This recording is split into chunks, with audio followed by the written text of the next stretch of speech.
We're back. Time for another edition of the Carolina Insider. It is video pod time. It's a Tuesday. That means we're going to look back at the previous weekend. It's all brought to you by our friends at Wells Fargo. I'm Jones. That's Adam.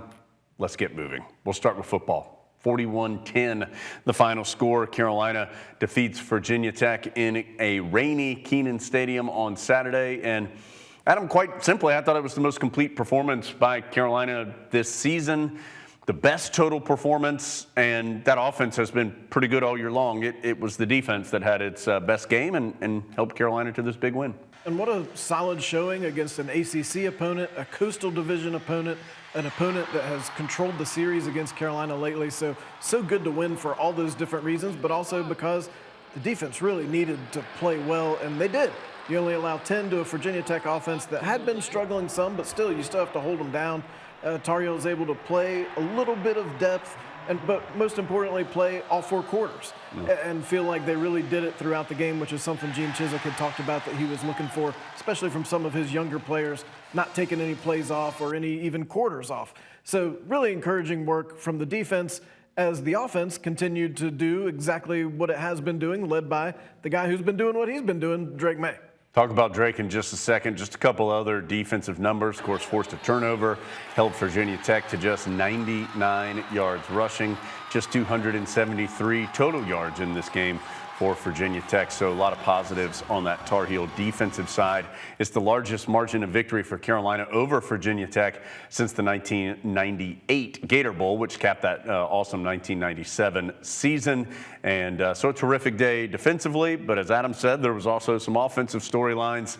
And Adam, at this point, every week, Drake Maye's a storyline. 5 total touchdowns in this game, 3 of them passing, 2 of them rushing. So that honor earned him the ACC Quarterback of the Week, also the ACC Rookie of the Week. It is the second time this year he's been named QB of the Week by the league. Third time and second consecutive week that he's been named the Rookie of the Week for the ACC. So Drake Maye continues to have a terrific season. A couple of his numbers in total, Adam, tied for first in the country with 19 touchdown passes. He has 22 touchdowns in total. The points responsible for are number 1 in the country. He's 6th in the nation in total passing yards, 7 in passing yards per game. He's right up there in efficiency, in completion percentage. I mean, this is impressive what Drake Maye has done through 5 games. Those are national numbers. And I think everybody came into the season thinking, oh, gee, I hope Drake can fill in for Sam Howell and maybe just not there not be too much of a drop-off. He's competing at a national level with the very best quarterbacks in the country right now and has been the linchpin of an offense that has been so consistent throughout the year. He's spreading the ball around. He's using all the weapons that Phil Longo is giving him. He's run the ball on occasion, and Jones sometimes maybe run the ball a little too aggressively. Yeah, the one thing that Carolina would like to see Drake Maye do is maybe not take so many hits, especially when they're not needed. And so the coaches have talked to him about it. Phil Longo, Carolina's offensive coordinator, is now working for some other help in this area as well. I've now recruited mom and dad, right? And I think Coach strategically used the word, we don't want to be selfish, right? And selfish in that let's be smart, because we want to be able to get up after these jumps and after these plays and be able to help the team on the next play and the next day and the next game. But now I'm on the phone with mom and dad, and I'm recruiting their help to try and quell Drake. These guys are competitors, man. It was the problem with Sam, too. Fortunately, after a big hit in that game against Virginia Tech, Maye was just fine, came back in the game. Good to see.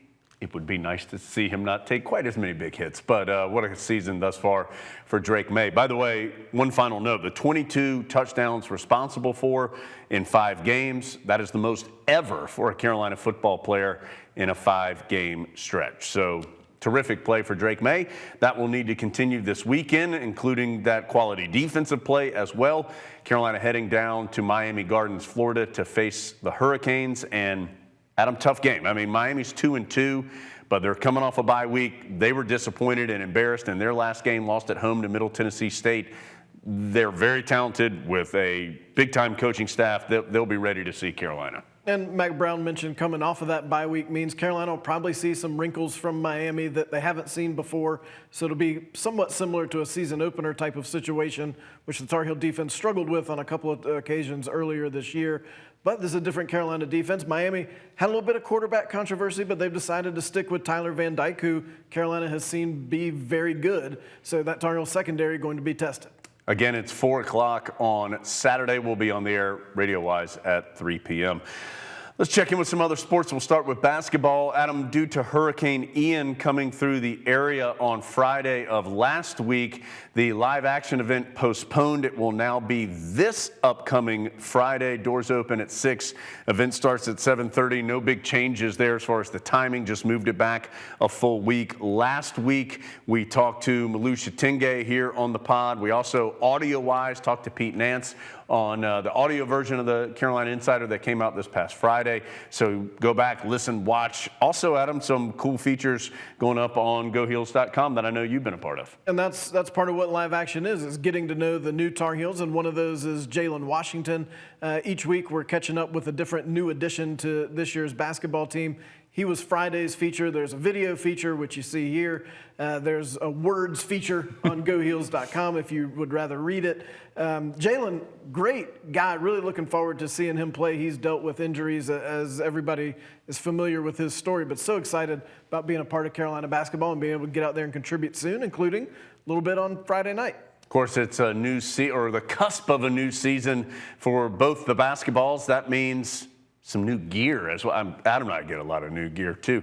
But the women's basketball team, in fact, just got a bunch of cool stuff. Let's take a look.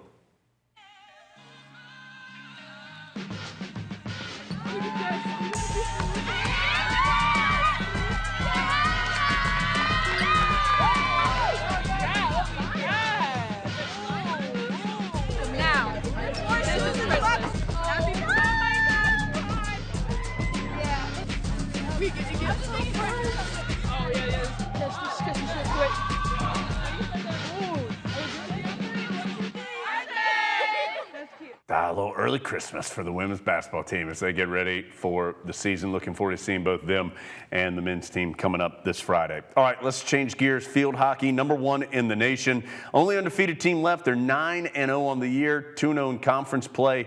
That includes most recently a victory at number 15, Liberty. 6-3 was the final there. Erin Matson, 4 goals in that game. She is now up to 6 in her last 2 games.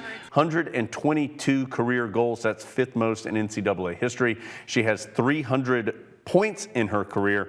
That is 4th most in NCAA history. And just 6 points needed to have the all-time ACC mark. Her terrific career continues. Long road trip.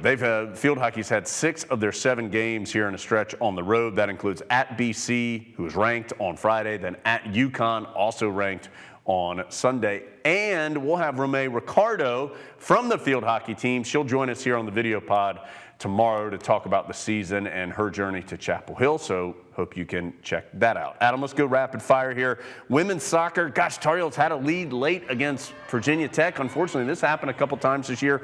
They lost that lead, lost 2-1, now 9-3, 2-2 in the league. Host Pitt on Thursday and NC State on Sunday. Adam, how about men's soccer? Men's soccer, in a game that was rescheduled also due to Hurricane Ian, was supposed to be played on Friday. Instead, it was played on Monday, as is usually the case with men's soccer. This one low scoring and very close.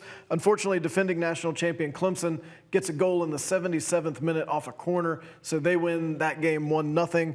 Tar Heels back in action on Friday night. They're going to host Virginia Tech right here in Chapel Hill. All right, got to burn through it. We'll go with volleyball. They had 2 close matches that unfortunately did not go the way they wanted against Miami and Florida State. They're on the road to Wake Forest and Virginia Tech this weekend. Men's and women's tennis competing in the ITA All-America tournaments. Both those programs still have several members alive in those events. And men's golf in first place going into the final round. That's being the competition for that is today. They're down in Fort Worth, Texas, in the Ben Hogan Collegiate Invitational. Thanks so much for joining us here on the Carolina Insider.